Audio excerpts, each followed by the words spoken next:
What if everything you were taught about the Bible was incomplete? Not wrong necessarily, but deliberately incomplete.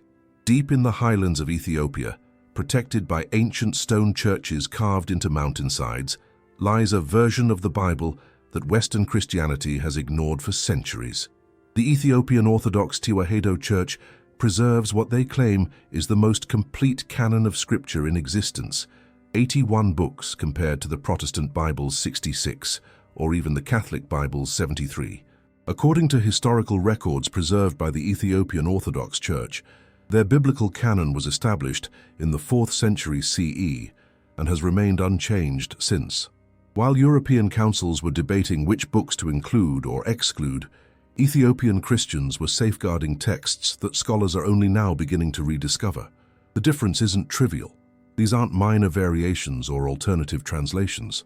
The Ethiopian Bible contains entire books, complete narratives, prophecies, and teachings that were systematically removed from Western Christianity's sacred texts. The Book of Enoch, the Book of Jubilees, Fun Esdras, the Ascension of Isaiah. Books that were quoted by early church fathers, referenced in the New Testament itself, and then mysteriously disappeared from the canon that most Christians know today. Dr. James Charlesworth, a specialist in early Christian literature at Princeton Theological Seminary, has documented that several New Testament books contain direct references to texts that aren't in the Western Bible.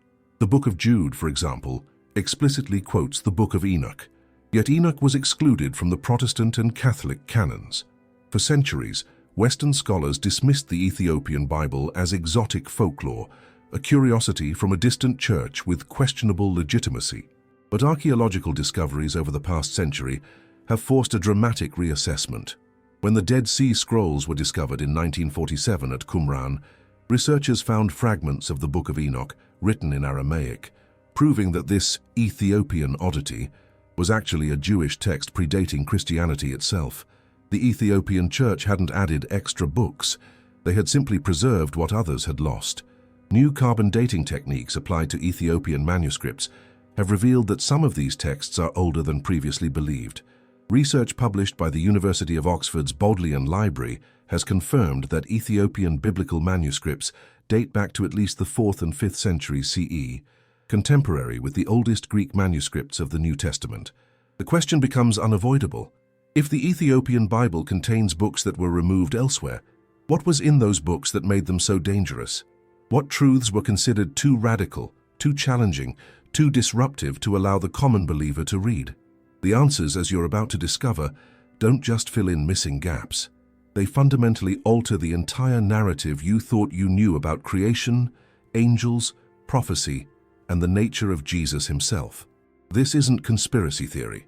This is documented history that academic institutions are finally acknowledging after centuries of dismissal. The manuscripts exist. The carbon dating is verified. The historical record is clear. What remains is a single question. Are you ready to see what was hidden? Let's start with numbers that most people have never questioned. The Protestant Bible contains 66 books, 39 in the Old Testament, 27 in the New Testament. The Catholic Bible adds 7 books to the Old Testament, bringing the total to 73. But the Ethiopian Orthodox Bible contains 81 books in its canon. That's not a minor variation. That's 15 entire books that Protestant Christianity removed, and 8 books that even Catholic Christianity doesn't include, according to Dr.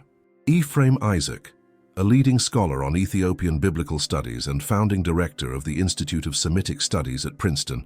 The Ethiopian canon represents one of the oldest continuous Christian traditions in the world.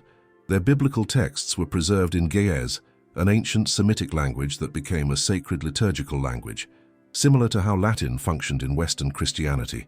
The books unique to the Ethiopian Bible include, for Enoch, a detailed apocalyptic text describing the fall of angels, the nature of heaven, and prophecies about the coming Messiah. This book is directly quoted in the New Testament book of Jude, yet it's absent from Western Bibles. Jubilees, often called Little Genesis, this book retells the events of Genesis and Exodus with additional details about creation, angels, and the calendar system used in ancient Israel. For Esdras, contains accounts of Jewish history from the time of Josiah to the return from Babylonian exile, with details not found in the canonical books of Ezra and Nehemiah. The Ascension of Isaiah describes Isaiah's mystical vision of heaven and contains one of the earliest references to the virgin birth of Jesus. For Baruch, also known as the Paralipomena of Jeremiah, this text deals with the Babylonian destruction of Jerusalem and contains prophecies about restoration. What's particularly striking is that many of these books weren't obscure texts known only in Ethiopia. Research by Dr. Michael Stone at Hebrew University has demonstrated that books like Jubilees and 1 Enoch were widely circulated among early Jewish and Christian communities throughout the Mediterranean world. Fragments of these texts have been found at Qumran among the Dead Sea Scrolls. Early church fathers like Tertullian, Origen, and Clement of Alexandria reference these books in their writings. The evidence suggests these texts were considered authoritative scripture by many early Christians. So what happened? Why did Western Christianity exclude them, while Ethiopian Christianity preserved them? The answer lies in a series of church councils between the 4th and 16th centuries, where religious and political leaders debated which books were divinely inspired and which were merely useful for reading. The Council of Laodicea in 363 CE, the Council of Hippo in 393 CE, the Council of Carthage in 397 CE, and ultimately the Council of Trent in 1546 CE progressively narrowed the biblical canon. According to historical records from these councils, the criteria for inclusion were complex: apostolic authorship, widespread use in churches, consistency with accepted doctrine, and, perhaps most tellingly, alignment with the theological positions the councils were trying to establish. Dr. Bart Ehrman, a New Testament scholar at the University of North Carolina, has documented how political and theological disputes heavily influenced which books were canonized.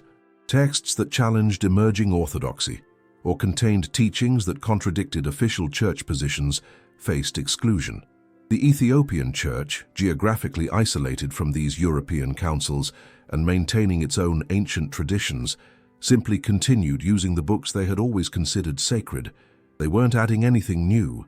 They were refusing to remove what they believed God had given them.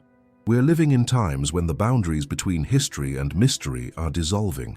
New discoveries are emerging from ancient archives, challenging everything we thought we knew about early Christianity. But here's what matters. You're not alone in this search for truth. Thousands of viewers from around the world are discovering these hidden chapters of history, and you're now part of that community. If these revelations resonate with you, I invite you to join our exclusive membership community.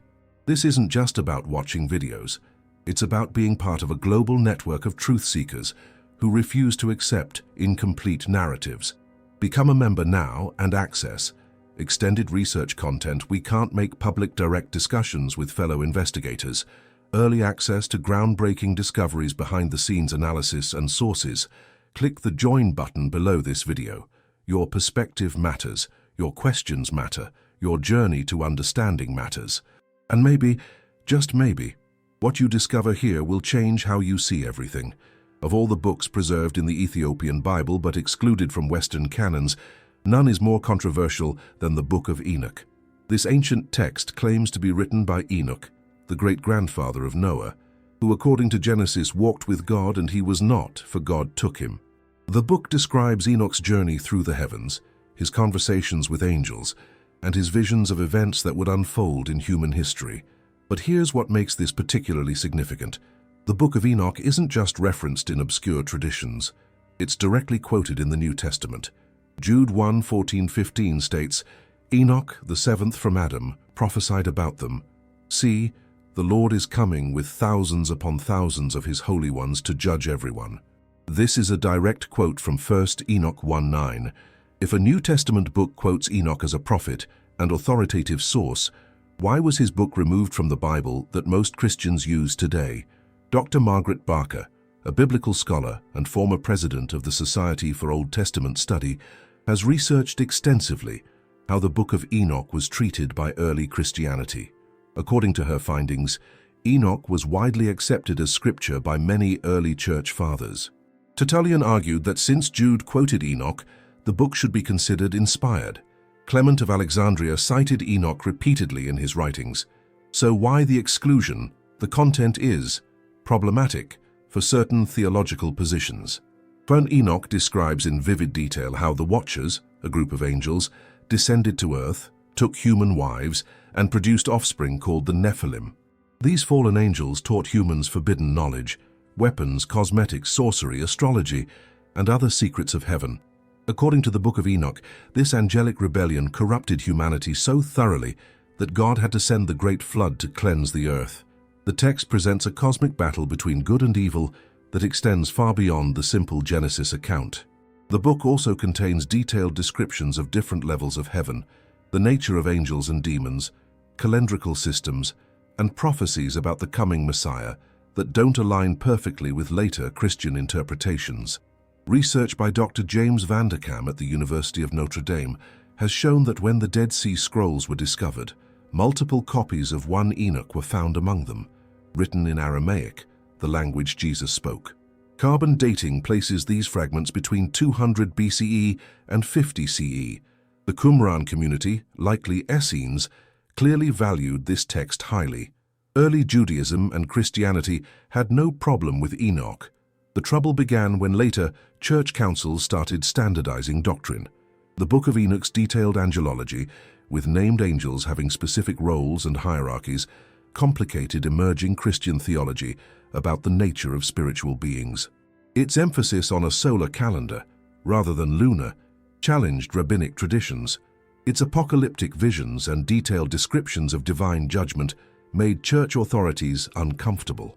By the 4th century CE, as Christianity became the official religion of the Roman Empire under Constantine, church leaders wanted a unified, controllable doctrine.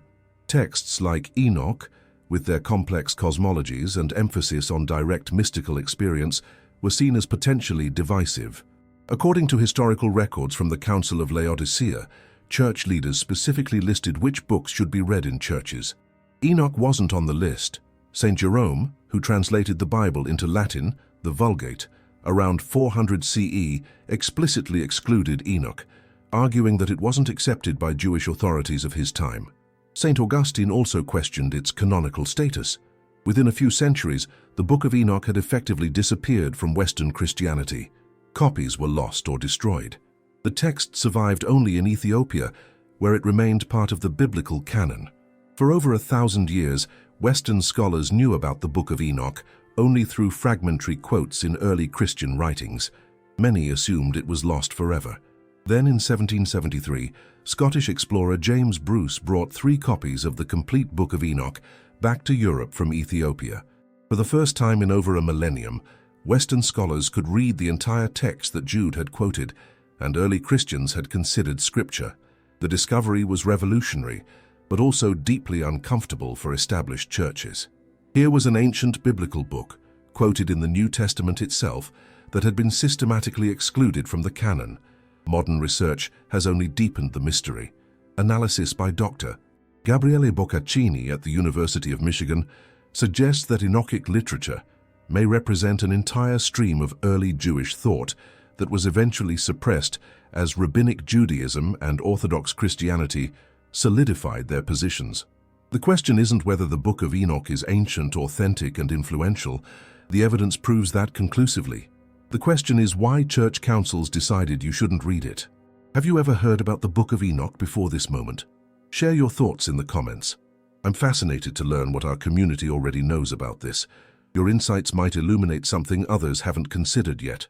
While the Book of Enoch might be the most famous excluded text, the Book of Jubilees presents an equally profound challenge to Western biblical understanding.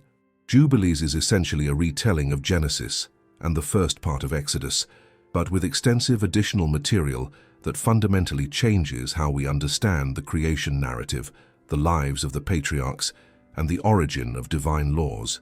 According to the text itself, Jubilees was revealed to Moses on Mount Sinai by the Angel of the Presence, one of the highest-ranking angels in heaven. This angel dictated the entire history of the world from creation to the giving of the law, organized according to Jubilee periods of 49 years. Dr. James Van der Kam, whose research on Jubilees has been published extensively, notes that this book was extremely popular in ancient Judaism.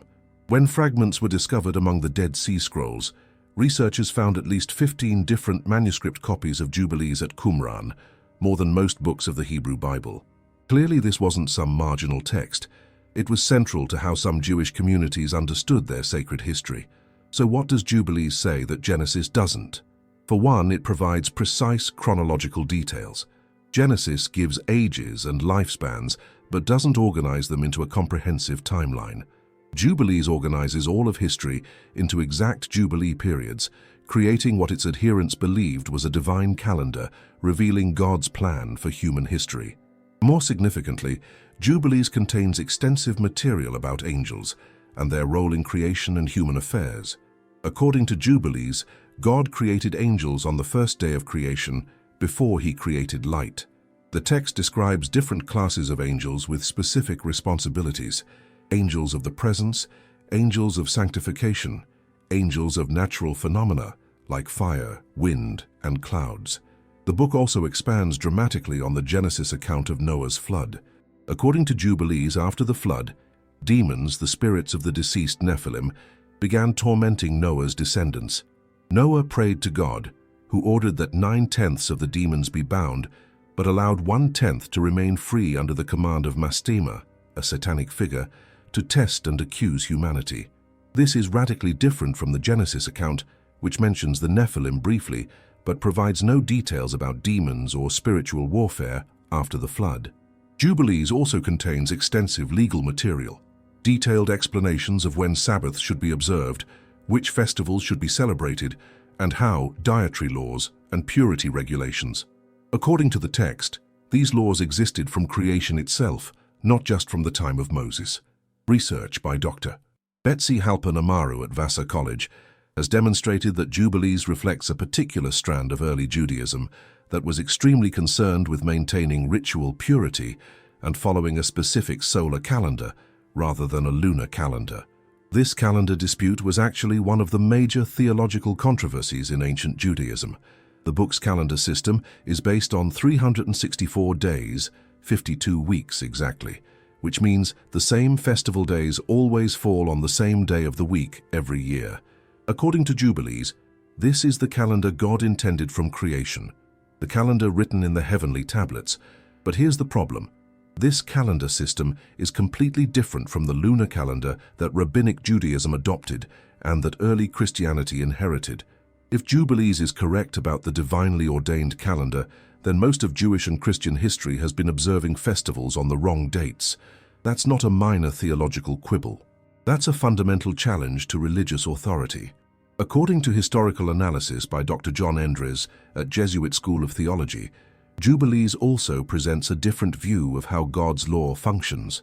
Rather than the law being given specifically to Israel at Sinai, Jubilees argues that the law existed from creation and was followed by righteous figures like Enoch, Noah, and Abraham long before Moses. This creates a universal dimension to Torah observance that complicated later Christian arguments about the law being specifically Jewish or specifically given at a particular historical moment. As Christianity developed its theology of supersessionism, the idea that the new covenant replaced the old, texts like Jubilees became theologically inconvenient. If the law existed from creation itself and was written in heaven, it becomes much harder to argue that it was temporary or has been abolished. By the 4th and 5th centuries, as church councils were establishing the biblical canon, Jubilees had effectively disappeared from mainstream Christianity and Rabbinic Judaism. Only in Ethiopia did it survive as scripture. The evidence keeps mounting. If you want to dive deeper into historical discoveries like this, consider joining our membership community. Click Join below. Let's uncover truth together. One of the most intriguing mysteries in Christian history involves a simple question. What was Jesus doing between ages 12 and 30? The canonical Gospels are almost completely silent on this period. Luke mentions Jesus at age 12 in the temple, astounding teachers with his understanding. Then, nothing. The narrative jumps directly to Jesus at approximately age 30, being baptized by John in the Jordan River. 18 years of silence. Various traditions have attempted to fill this gap. Some suggest Jesus was simply working as a carpenter in Nazareth. Others propose he traveled to India, Egypt, or even Britain. Most of these theories lack substantial historical evidence. But Ethiopian Christian tradition offers a different narrative, preserved in texts and oral traditions that have been maintained for centuries. According to Ethiopian Orthodox sources documented by scholars like Dr. Ephraim Isaac, Ethiopian tradition holds that there was contact between the Holy Family and Ethiopia even during Jesus' infancy. The tradition identifies one of the Magi who visited the infant Jesus as King Bazan of Aksum, making Ethiopia one of the first nations to acknowledge Christ. More significantly, Ethiopian tradition preserved in the Kibra Nagast, Glory of Kings, and related texts suggests ongoing connections between early Christianity and Ethiopian Judaism, particularly through the Ethiopian eunuch mentioned in Acts 8, 26-40. This account, which appears in the canonical New Testament, describes how Philip the Evangelist encountered an Ethiopian court official, a eunuch serving the Kandake, queen of Ethiopia, who was reading from the book of Isaiah. Philip explained the scriptures to him, baptized him, and according to Ethiopian tradition, this official returned to Ethiopia and helped establish Christianity there. But here's what Western Christianity rarely considers. This Ethiopian official was already reading Hebrew scriptures. He was already studying the prophets. This suggests an established Jewish or Judaizing community in Ethiopia that predated Christianity itself. Ethiopian tradition holds that this community descended from the time of Solomon and the Queen of Sheba, creating a connection between Ethiopia and Judaism that goes back nearly 1,000 years before Jesus. Research by Dr. Stephen Kaplan at Hebrew University has documented the existence of the Beta Israel, Ethiopian Jews, whose traditions claim descent from ancient Israelite origins. While the exact historical details are debated, the presence of an ancient Jewish community in Ethiopia is well established. What does this have to do with Jesus' lost years? According to some Ethiopian traditions, preserved in apocryphal texts like the Conflict of Adam and Eve, which exists in fuller form in Ethiopian manuscripts, there were connections between the Holy Family and North African communities during the flight to Egypt. The Gospel of Matthew confirms that Joseph took Mary and the infant Jesus to Egypt to escape Herod's massacre. Egyptian Christian tradition, particularly among Copts, identifies specific locations in Egypt where the Holy Family stayed. But Ethiopia is right next door to Egypt. Ethiopian traditions suggest that during the period in Egypt, or potentially during Jesus' later years, there may have been contact with Ethiopian Jewish and proto-Christian communities. Now, does this mean Jesus definitely traveled to Ethiopia? The historical evidence is not conclusive enough to make that claim definitively. What we can say, based on documented research, is that Ethiopian Christianity preserves some of the oldest continuous Christian traditions outside the Mediterranean world. Ethiopian biblical texts contain material about Jesus' teachings and early Christian practices that don't appear in Western canons. The Ethiopian Church's claims of apostolic-era origins are taken seriously by historians studying early Christianity's spread. Dr. Elizabeth Castelli at Barnard College has researched how Christianity spread through Africa much earlier than traditional European-centered histories acknowledge. Archaeological evidence from Aksum shows Christian influence by the 4th century CE, but Ethiopian traditions claim apostolic origins from the 1st century through the Ethiopian eunuch. The broader point is this: when we look at early Christianity only through the lens of Roman and later European Christianity, we miss entire branches of the faith that developed in Africa, the Middle East, and Asia. Ethiopian Christianity wasn't a later development that diverged from authentic Christianity. According to their own well-documented traditions and increasingly supported by archaeological research, they represent one of the original forms of Christianity, developing in parallel with, not derivative from, Mediterranean Christianity. Their preserved texts about Jesus, Mary, the apostles, and early Christian practice offer perspectives that were excluded when European councils decided which books were canonical and which traditions were authoritative. Whether Jesus himself traveled to Ethiopia may remain uncertain, but what's becoming clear is that the connection between early Christianity and Ethiopia runs much deeper than Western Christianity has acknowledged. If these discoveries are challenging your understanding in profound ways, you belong with us. Join our exclusive membership community where serious researchers gather to explore what history tried to erase. Become a member now.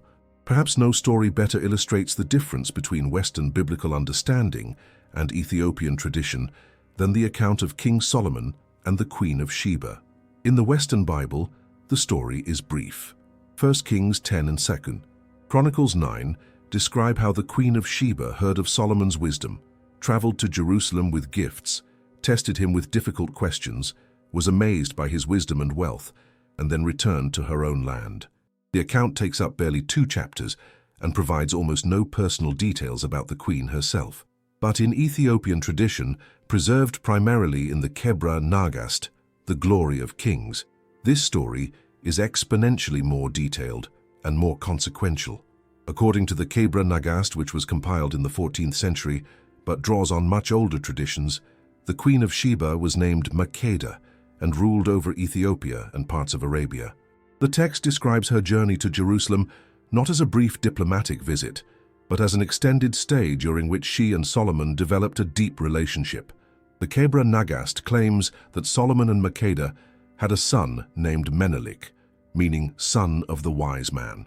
According to Ethiopian tradition, when Menelik came of age, he traveled to Jerusalem to meet his father Solomon. Solomon wanted Menelik to remain and succeed him, but Menelik chose to return to Ethiopia to rule his mother's kingdom. The text then describes something extraordinary. Menelik, with the help of Levite priests who accompanied him back to Ethiopia, brought the Ark of the Covenant from Jerusalem to Ethiopia. Yes, according to Ethiopian tradition, the real Ark of the Covenant, the sacred chest containing the 10 Commandments, hasn't been lost. It's been in Ethiopia for nearly 3,000 years, currently housed in the Church of Our Lady Mary of Zion in Axum. Now, is this historically verifiable? The Ark itself is never shown to outsiders or researchers, so direct evidence is impossible to obtain. But the tradition is remarkably consistent and deeply embedded in Ethiopian culture and religious practice. Dr. Stuart Munro Hay, a specialist in Aksumite history, has documented how central the Solomonic dynasty claim is to Ethiopian royal tradition. From the time of the Kebra Nagast's compilation until the overthrow of Emperor Haile Selassie in 1974, Ethiopian emperors claimed direct descent from Solomon and Makeda through Menelik. This wasn't viewed as legend or mythology. It was considered historical fact and the divine legitimization of the royal dynasty. But here's what makes this particularly relevant to our investigation. If Ethiopian tradition about the Solomonic bloodline is taken seriously, it means that the descendants of King David, the bloodline from which biblical prophecy says the Messiah would come, extended to Africa. And if that Davidic bloodline existed in Ethiopia, it creates a completely different framework for understanding early Christianity's relationship with Africa. The Gospel of Matthew begins with a genealogy of Jesus, tracing his descent through David back to Abraham. This genealogy is considered crucial because it establishes Jesus' credentials as the prophesied Messiah from David's line. But Matthew's genealogy only traces Jesus through Joseph, and Christian theology holds that Joseph wasn't Jesus' biological father. The genealogy serves a legal adoptive purpose, but doesn't represent genetic descent. Ethiopian tradition, however, claims a different connection to the Davidic line, through Solomon and Makeda, spreading to Africa centuries before Jesus. Whether one accepts the specific claim about Menelik and the Ark, the broader historical point is documented. There were connections between ancient Israel and Ethiopia that Western biblical tradition largely ignores. The presence of the Beta Israel, Ethiopian Jews, demonstrates ancient Semitic religious practice in Ethiopia. Archaeological evidence from Axum shows advanced civilization and international trade connections during the biblical period. The Ethiopian eunuch in Acts 8 demonstrates existing knowledge of Hebrew scripture in Ethiopia during apostolic times. Research by Dr. Edward Ullendorf, a scholar of Ethiopian studies at the University of London, has examined how deeply Hebraic elements are embedded in Ethiopian Christianity, far more than in any other branch of Christianity. Their liturgy, calendar, and religious practices maintain elements that appear to derive from ancient Jewish tradition. The story of Solomon and Sheba, whether historically accurate in all its details or not, represents a truth that Western Christianity has often overlooked. The biblical narrative extends far beyond the Mediterranean world. Africa was never peripheral to biblical history. It was central. The evidence keeps mounting. If you want to dive deeper into historical discoveries like this, consider joining our membership community. Click Join below. Let's uncover truth together. At this point, a skeptical viewer might reasonably ask, how do we know any of this is authentic? Couldn't Ethiopian traditions simply be later additions or legendary embellishments? This is where modern archaeological science provides fascinating answers. When researchers first gained access to Ethiopian biblical manuscripts, many assumed they were relatively recent copies, perhaps from the medieval period at earliest. The prevailing view in Western scholarship was that Ethiopian Christianity was a later derivative tradition. Carbon-14 dating and other scientific analysis methods have fundamentally challenged that assumption. In 2016, researchers from the University of Oxford's Bodleian Library conducted radiocarbon analysis on an Ethiopian manuscript of the Garima Gospels, one of the oldest illuminated Christian manuscripts in existence. The results, published in academic journals, were startling. The analysis dated the Garima Gospels to between 330 and 650 CE, with the most probable date being around 390-570 CE. This makes them contemporary with, and possibly older than, many of the oldest Greek New Testament manuscripts that Western Christianity has relied upon. Dr. Judith Mackenzie, an archaeologist at Oxford who participated in the analysis, noted that this finding demonstrates Ethiopian Christianity's ancient roots and challenges assumptions about the timeline of Christianity's spread into Africa. But the Garima Gospels are just one example. Analysis of other Ethiopian manuscripts has consistently pushed back their dates much earlier than previously assumed. The discovery and dating of biblical texts among the Dead Sea Scrolls has been particularly significant for validating the Ethiopian biblical tradition. When the Qumran caves were excavated between 1947 and 1956, researchers found fragments of texts that had only survived in complete form in Ethiopia. Multiple copies of 1 Enoch written in Aramaic were found at Qumran, dating from the 2nd century BCE to the 1st century CE. This proved definitively that Enoch was not an Ethiopian invention, but an ancient Jewish text that the Ethiopian Church had preserved. Similarly, fragments of Jubilees were found at Qumran, again in Hebrew and Aramaic, dating to approximately the same period.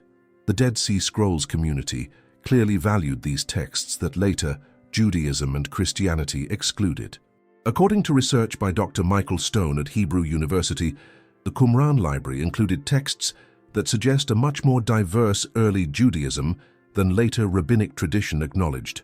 The community at Qumran, possibly Essenes, used a solar calendar similar to what Jubilees describes, celebrated festivals differently from the Jerusalem Temple, and preserved texts that challenged mainstream Second Temple Judaism.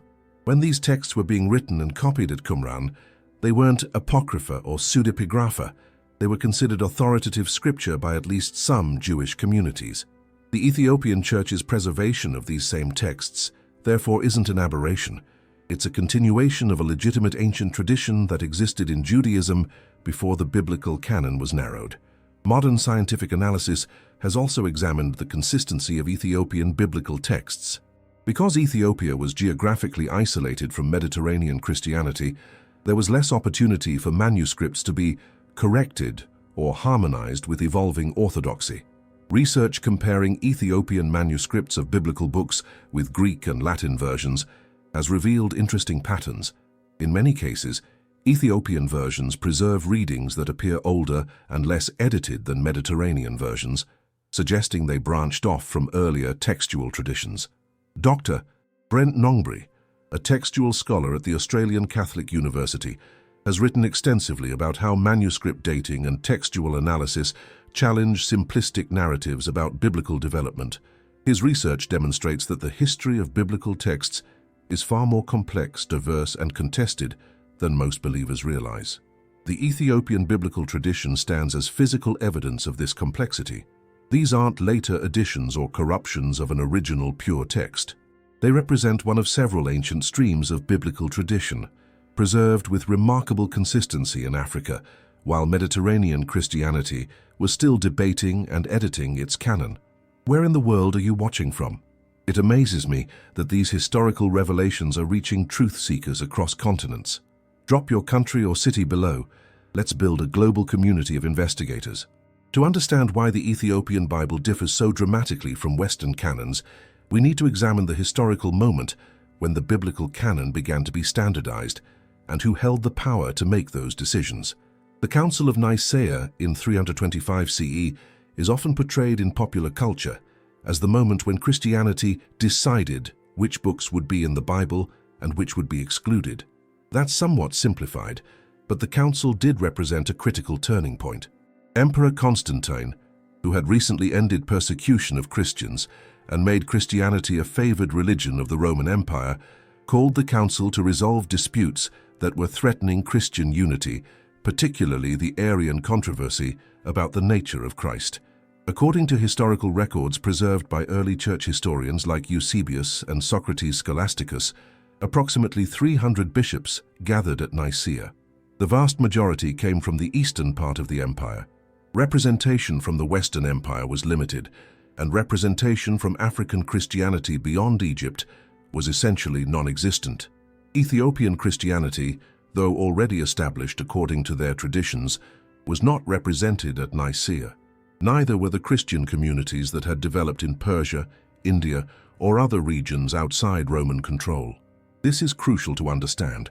The councils that decided which books belonged in the Bible were not universal gatherings of all Christians. They were meetings of bishops within the Roman Empire's sphere of influence, making decisions that reflected the theological and political concerns of that specific time and place. Dr. Henry Chadwick, a church historian at Oxford University, has documented how political considerations heavily influenced theological debates at Nicaea and subsequent councils. Constantine wanted unity because disunited Christians were harder to govern and less useful as a unifying force for the empire. Texts that were controversial, that emphasized diversity of thought, or that contained teachings that complicated imperial Christianity's message, faced increasing pressure. The actual canonization of Scripture happened gradually through several councils. The Council of Hippo in 393 CE and the Council of Carthage in 397 CE produced lists of canonical books that closely resemble the modern Catholic Bible. The Protestant Reformation later reduced the canon further, removing the deuterocanonical books that Catholics retained. But here's the critical point. None of these councils included representatives from Ethiopian Christianity, which had by then been established for centuries. According to Dr. Tadesse Tamrat, a historian of Ethiopian Christianity at Addis Ababa University, the Ethiopian Church traces its formal establishment to the 4th century through Saint Frumentius, who was consecrated as the first bishop of Axum by Athanasius of Alexandria around 330 CE. Athanasius, coincidentally, was one of the key figures at the Council of Nicaea, defending the Trinitarian position against Arianism. His connection with Ethiopian Christianity demonstrates that Ethiopia wasn't isolated from Mediterranean Christianity, but it also wasn't controlled by it. When Mediterranean councils decided which books to exclude from the canon, Ethiopian Christianity wasn't represented at those discussions and didn't feel bound by those decisions. They simply continued using the books they had always considered sacred. Research by Dr. L.W. Barnard has shown that the process of canon formation was driven by multiple factors: apostolic authorship or connection, real or claimed, widespread use in established churches, theological consistency with emerging orthodoxy, elimination of texts that supported heretical positions. That last point is particularly important. Heretical is determined by whoever has the power to make such declarations.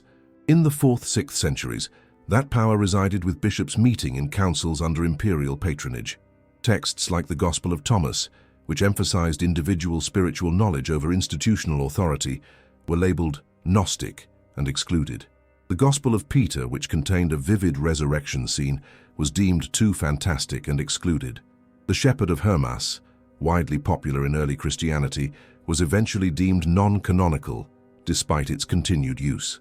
The Ethiopian Church, operating outside this power structure, preserved texts based on their own criteria and traditions. They weren't rebels against a universal consensus. They were a parallel tradition that maintained its own ancient canon. This is why modern biblical scholarship increasingly recognizes that there isn't a single original Bible that was later corrupted or added to. Rather, there were multiple textual traditions from the beginning, reflecting Christianity's diversity across different geographical and cultural contexts. The evidence keeps mounting. If you want to dive deeper into historical discoveries like this, consider joining our membership community. Click Join below. Let's uncover truth together. One of the most striking differences between the Ethiopian biblical canon and Western versions involves the treatment of angels, demons, and the cosmic spiritual warfare that early Christians believed surrounded them. The books preserved in the Ethiopian Bible, particularly 1 Enoch, Jubilees, and other texts, contain extensive, detailed teachings about the nature of spiritual beings that are almost entirely absent from Western Christianity's biblical canon. Let's start with what these texts say about the origin of evil. According to 1 Enoch, evil entered the world not primarily through human disobedience, Adam and Eve, but through angelic rebellion. The book describes how 200 angels called Watchers descended to earth, took human women as wives, and produced hybrid offspring called Nephilim, giants who corrupted and dominated humanity. These Watchers also taught humans forbidden knowledge. According to the text, the angel Azazel taught humans how to make weapons and armor for war. Semjaza taught enchantments and root-cutting, sorcery. Armaros taught the countering of enchantments. Barakijal taught astrology. Kokabel taught portents. Tamiel taught astrology. And Asradel taught the motion of the moon. The text presents this forbidden knowledge as corrupting because it was given prematurely. Humanity wasn't spiritually mature enough to handle such power responsibly. This framework dramatically changes how we understand the nature of evil and human free will. In standard Western Christian theology, evil enters through Adam and Eve's choice to disobey God. Humans bear primary responsibility for sin. In the Enochic tradition, humanity is portrayed more as victims of angelic corruption, seduced and manipulated by powerful spiritual beings who shouldn't have interfered in human development. Dr. Annette Yoshiko Reed at New York University has researched how different theories about evil's origin competed in early Judaism and Christianity. The Enochic tradition was extremely influential in the Second Temple period, but was gradually marginalized as Rabbinic Judaism and Orthodox Christianity developed different theological frameworks.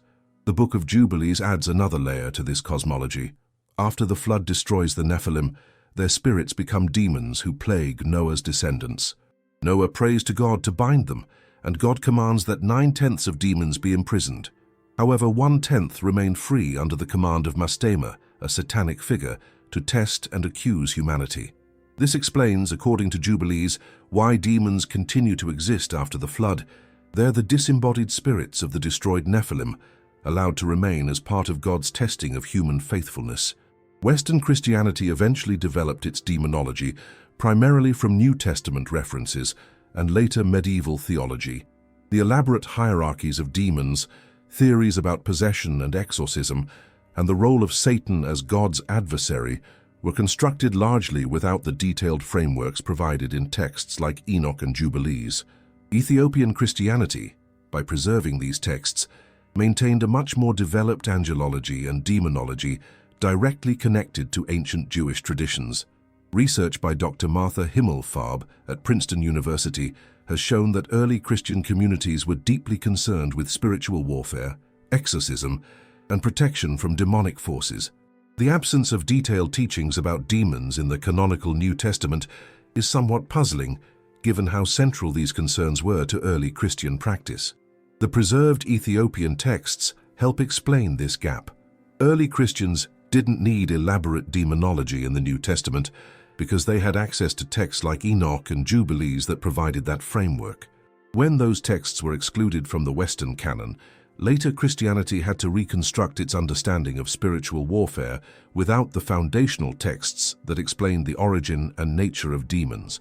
This also affects how we understand Jesus' ministry. The Gospels are full of exorcisms. Jesus casting out demons is one of his most frequent activities. But the canonical Gospels don't explain where demons come from or why they plague humanity. With the Enochic texts, there's a coherent backstory. Demons are the spirits of the Nephilim, the offspring of the Watchers' rebellion. Jesus' exorcisms represent the Messiah's power over the forces of corruption that have plagued humanity since before the flood. The Ethiopian biblical tradition thus preserves a more complete cosmological framework that connects creation, angelic rebellion, the flood, ongoing spiritual warfare, and the Messiah's ultimate victory over evil into a single, coherent narrative. Have you ever felt that traditional Christianity's explanation of evil and demons was incomplete, that there were missing pieces to the story? Share your experience below. Many in this community have felt the same way. Of all the claims made by Ethiopian tradition, none is more astounding than this. The Ark of the Covenant, the most sacred object in biblical history, isn't lost. It's in Ethiopia. According to Ethiopian Orthodox tradition, the Ark of the Covenant has been housed in the Church of Our Lady Mary of Zion in Axum, Ethiopia, for nearly 3,000 years. Before we dismiss this as legend, let's examine what we know and what we don't know about the Ark's historical fate. The biblical account is clear about the Ark's significance. Described in Exodus 25, the Ark was a gold-covered wooden chest containing the stone tablets of the 10 Commandments, Aaron's rod, and a jar of manna. It represented God's presence among the Israelites and was kept in the Holy of Holies in Solomon's temple. But then, the biblical record falls silent. The last clear biblical reference to the Ark in its original context is during the reign of Josiah in 2 Chronicles 35:3, around 640-609 BCE. After that, nothing. The Babylonian conquest of Jerusalem in 586 BCE and the destruction of Solomon's temple are described in detail in 2 Kings and 2 Chronicles, but neither book mentions what happened to the Ark. When the Second Temple was built after the Babylonian exile, historical sources indicate that the Holy of Holies was empty. No Ark. The Talmud confirms this, stating that 5 things were missing from the Second Temple, including the Ark. So where did it go? Various theories have been proposed. It was destroyed by the Babylonians. It was hidden by priests before Jerusalem fell. It was taken to Babylon as spoil. It's buried somewhere in Jerusalem. It was removed by the Knights Templar and taken to Europe. Ethiopian tradition offers a different answer. It was never there when the Babylonians conquered Jerusalem because it had been taken to Ethiopia centuries earlier by Menelik, the son of Solomon and the Queen of Sheba. According to the Kebra Nagast, when Menelik visited his father Solomon in Jerusalem and then returned to Ethiopia, a group of firstborn sons of Israelite priests accompanied him. These young men, led by Azariah son of Zadok the high priest, brought the Ark with them, either with Menelik's knowledge or secretly, depending on which version of the tradition you read.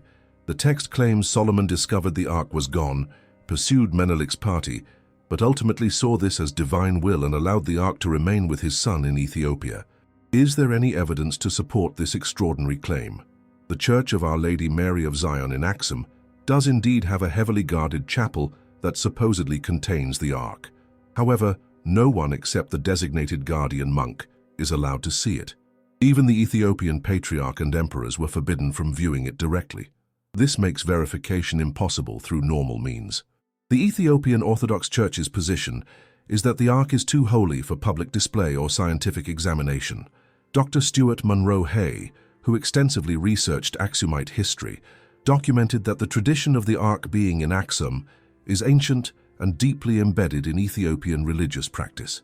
Every Ethiopian Orthodox Church has a replica Ark, tabut, that is central to their liturgy and is processed during major festivals. Some researchers have noted intriguing historical details.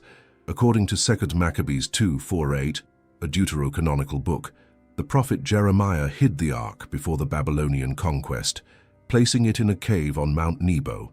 The text says it will remain hidden until God gathers his people together again. But what if Jeremiah's concealment and the Ark's removal to Ethiopia are both true?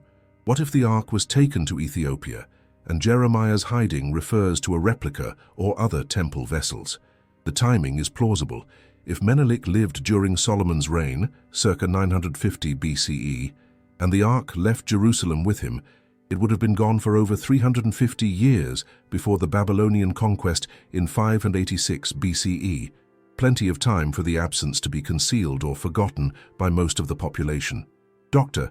Graham Hancock, though controversial in some of his theories, has documented significant evidence of Jewish practices in Ethiopia that predate Christianity and could suggest ancient Israelite contact. The Beta Israel, Ethiopian Jews, have traditions of temple practices that seem remarkably detailed for a community allegedly isolated from Jerusalem for millennia.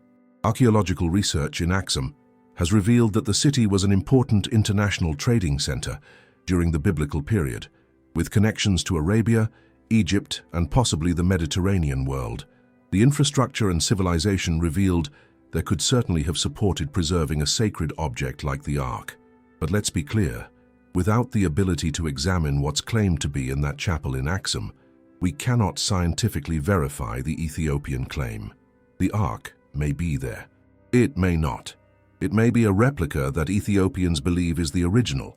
What we can say definitively is this: the biblical Ark of the Covenant disappeared from the historical record. The Ethiopian explanation for where it went is ancient, consistent, and deeply believed. And no other explanation has produced the Ark either. The mystery remains unsolved.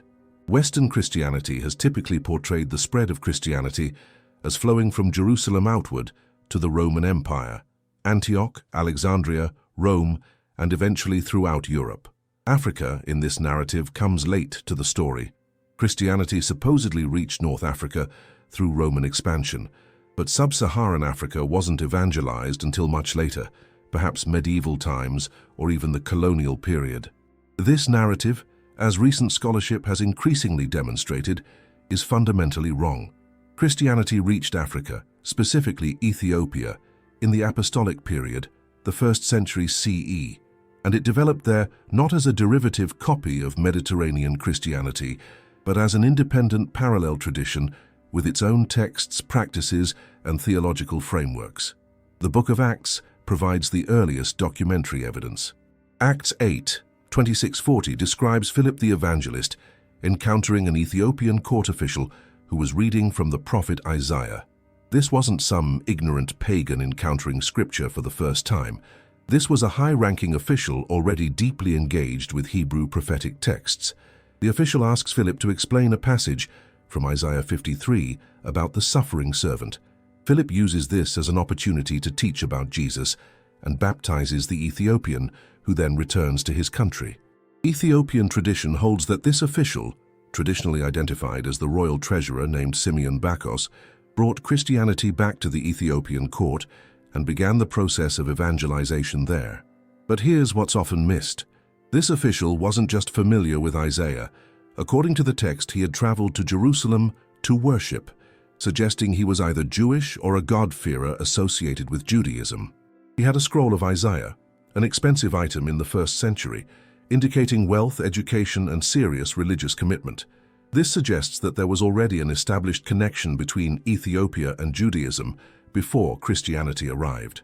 Research by Dr. Kaplan at Hebrew University has documented that the Beta Israel Ethiopian Jews have oral traditions claiming descent from ancient Israelite origins, some tracing back to the time of Moses, others to the time of Solomon and Sheba, still others to the Babylonian exile period. While the exact historical origins are debated, the existence of an ancient Judaizing community in Ethiopia is well established. This community would have had Hebrew scriptures, knowledge of temple practices, and theological frameworks that made them receptive to the Christian message about the Jewish Messiah. The formal establishment of Ethiopian Christianity as a state religion is usually dated to the reign of King Ezana of Aksum in the 4th century CE. According to historical sources preserved by Rufinus and other early church historians, 2 Christian youths from Tyre, Frumentius and Aedesius, were shipwrecked on the Red Sea coast and eventually reached the Aksumite court. They were educated at the royal court, and eventually Frumentius was sent to Alexandria, where Athanasius, the defender of orthodoxy at the Council of Nicaea, consecrated him as the first bishop of Aksum around 330 CE. This establishes a clear apostolic connection between Ethiopian Christianity and the wider church. Frumentius, called Abba Selama, Father of Peace, in Ethiopian tradition, evangelized the nobility and helped establish Christianity as the official religion. But this 4th century evangelization built upon the earlier foundation established through the Ethiopian eunuch in Acts 8. Ethiopian Christianity didn't begin in the 4th century. It was formalized and made official then. Dr. Philip Jenkins, a historian of global Christianity at Baylor University, has written extensively about how African Christianity is far older and more significant than Eurocentric histories acknowledge. In his research, he documents that by the 5th and 6th centuries CE, there were thriving Christian communities throughout North Africa, Nubia, and Ethiopia.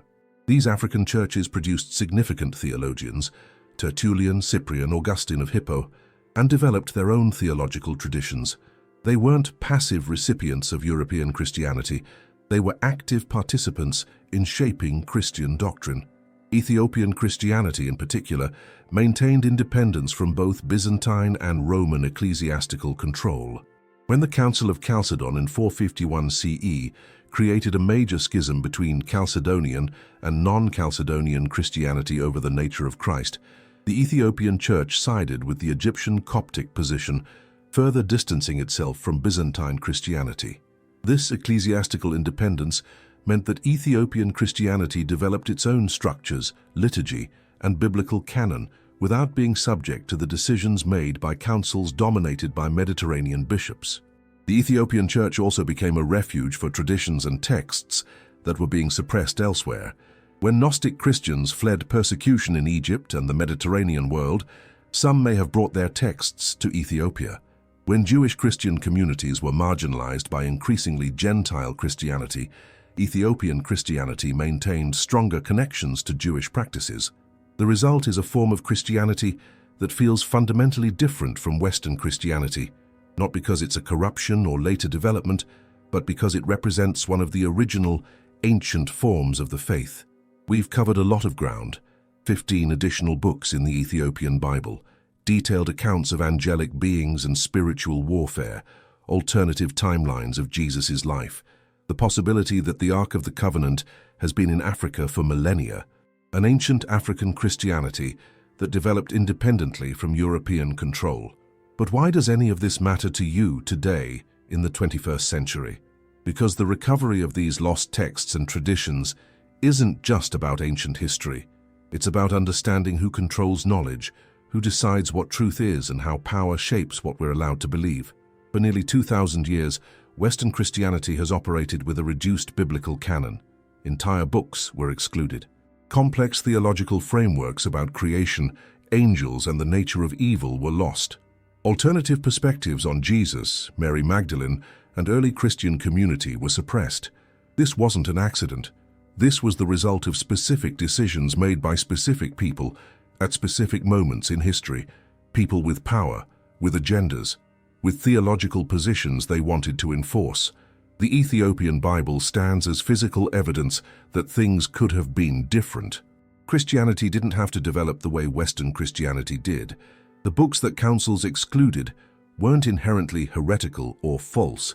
They were simply inconvenient to the theological and political structures that were being built. Dr. Elaine Pagels, in her groundbreaking research on the Gnostic Gospels and early Christian diversity, has documented how the process of creating orthodoxy required the simultaneous creation of heresy. Texts and traditions that emphasized personal spiritual knowledge, female leadership, or mystical experience were labeled deviant to consolidate institutional power.